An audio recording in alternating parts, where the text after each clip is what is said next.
Starting in section 1. So this is going to be all of the professional development kind of topics. We have 12 questions. Remember, these are going to be the easiest questions of the test. You don't want to miss them. I see people miss these. Make sure that you are ready for these. Brush up as much as you need to. Don't fall into that trap that it's too easy to be worth your time. We definitely want this mastered. The easy points we want to scoop up. Okay. Which position must be supervised? When you see supervised,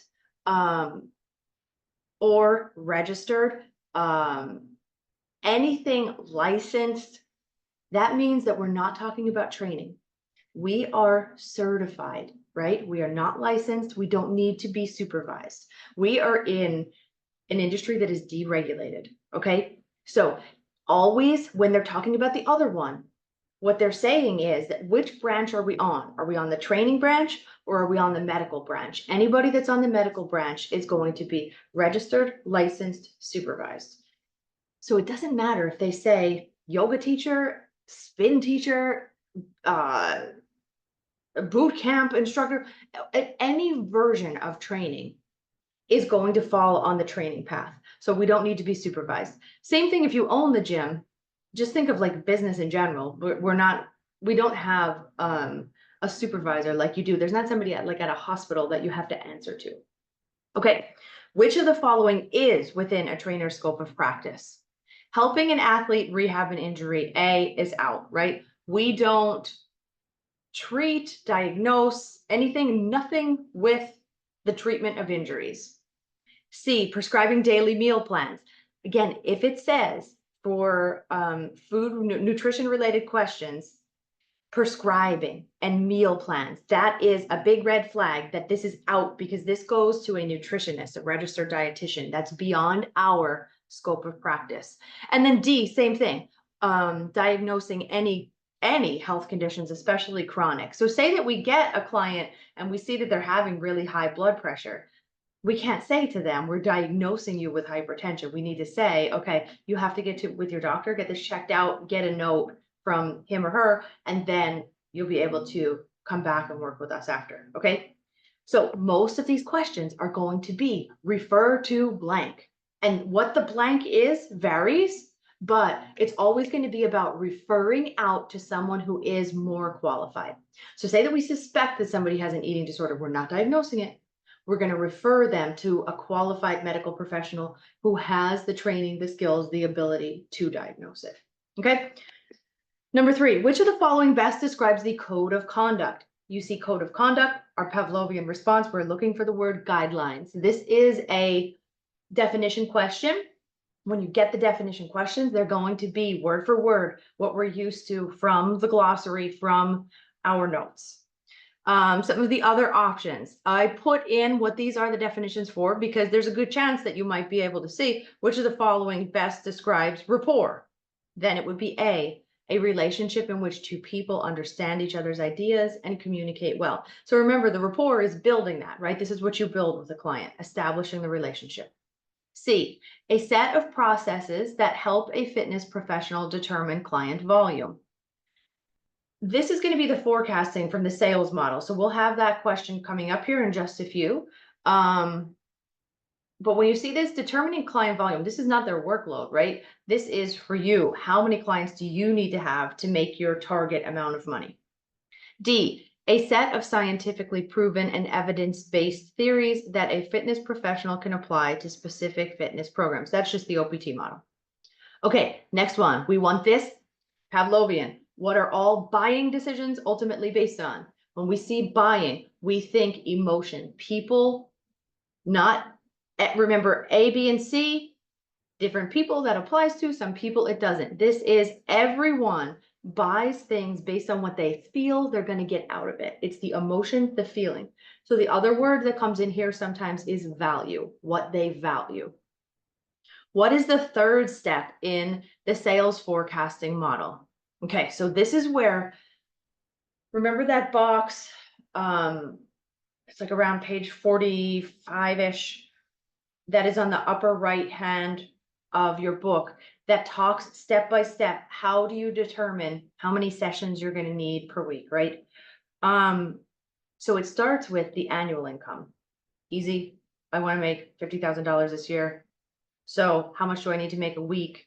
$1,000 per week. Okay. So then the third step is going to be, how many sessions do I need? Pretending that you make easy math. I make $100 a session. If we're trying to make $1,000 this week, we need 10 sessions this week. Okay. Remember, it will never, ever, ever, ever, ever be the number of clients, because not all clients come with the same frequency.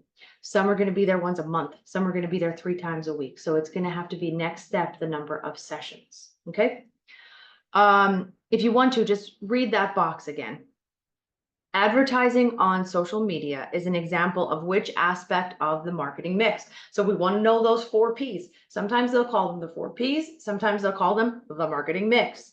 Product, what we're selling. Price, how much we're selling it for.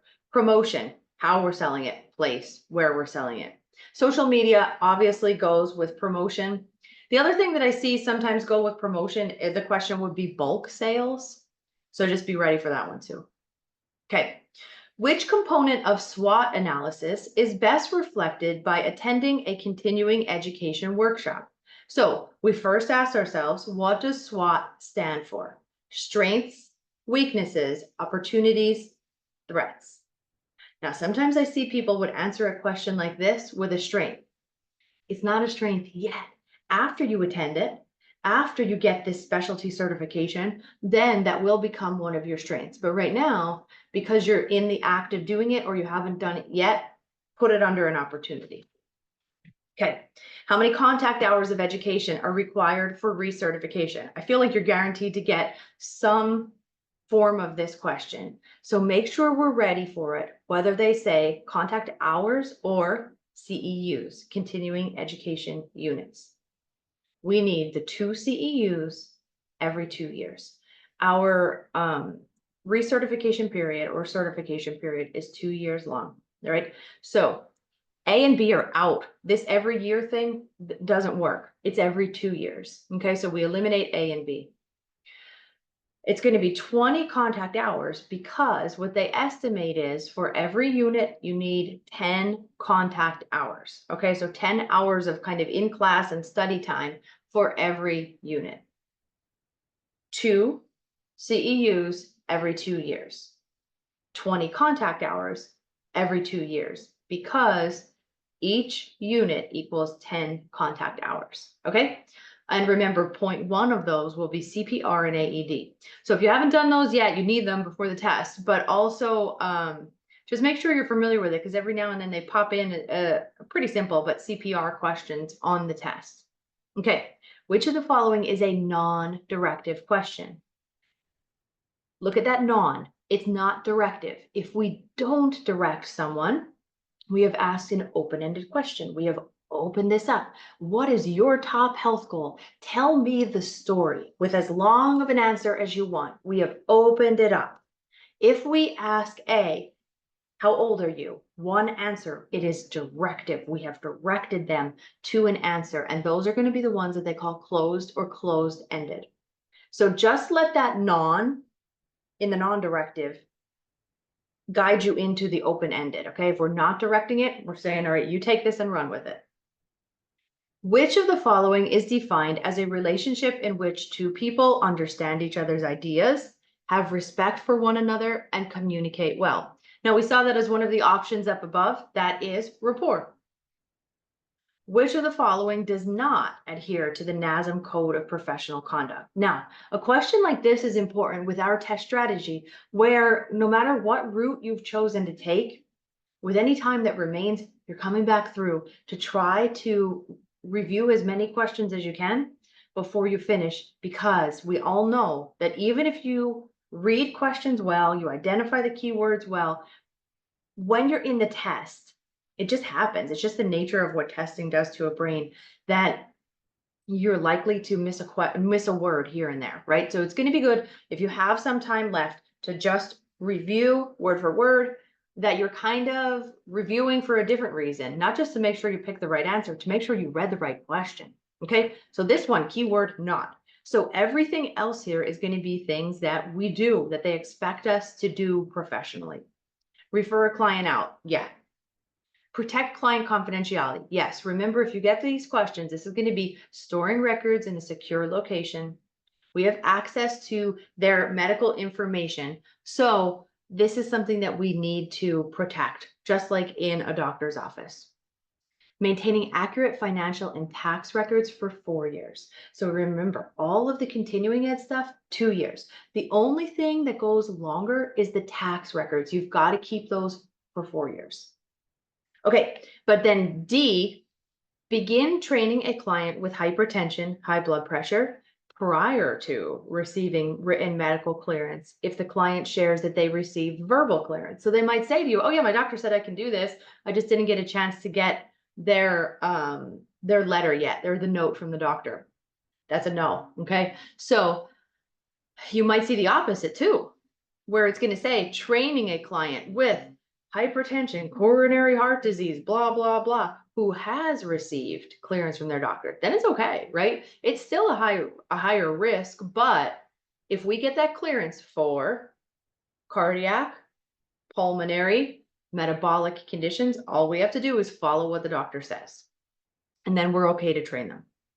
Okay, which of the following is an advantage of contracting with a health club?